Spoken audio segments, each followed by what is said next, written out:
In this video, I'll be showing you step by step how to upload CSV files to Google Cloud Platform. It is super easy to do. So the first thing you need to do is open up your favorite browser, and then from here you'll need to go up to console.cloud.google.com. And once you get inside of here, it should be looking something like this once you get into your organization. Then from here you'll need to go up to the search bar up here, and then from here you'll write in BigQuery like so. Once from here, it should be looking something like this, where you can see under products and pages, the BigQuery like so. Once from here, you'll simply need to click on it like you normally would do. And from here, it should be looking something like this. Now from here, you'll need to go over to the Explorer page over here. And then right beside that, you'll see Add Data. Once you click Add Data, it should be looking something like this, where you can see most popular data sources. Now from here, you'll need to choose either Google Cloud Storage or a local file. You can also choose any of these features data sources that you'll have available down here.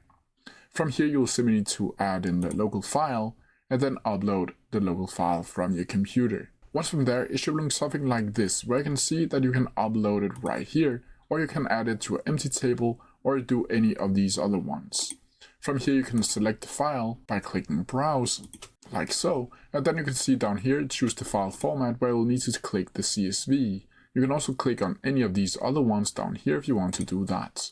From here, you can see the destination of the CSV file, where you'll need to add it to the project. You can add a dataset if you want to do that, where you can either load datasets or create a new one if you want to do that.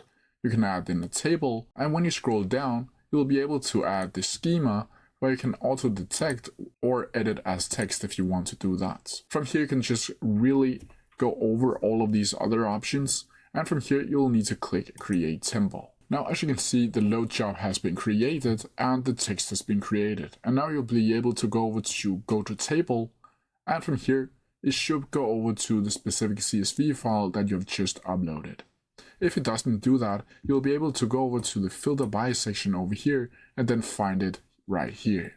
But that's how I do it. If you have any questions about it, please leave them down in the comment section below, and I'll try my best to answer them as quickly as possible. See ya!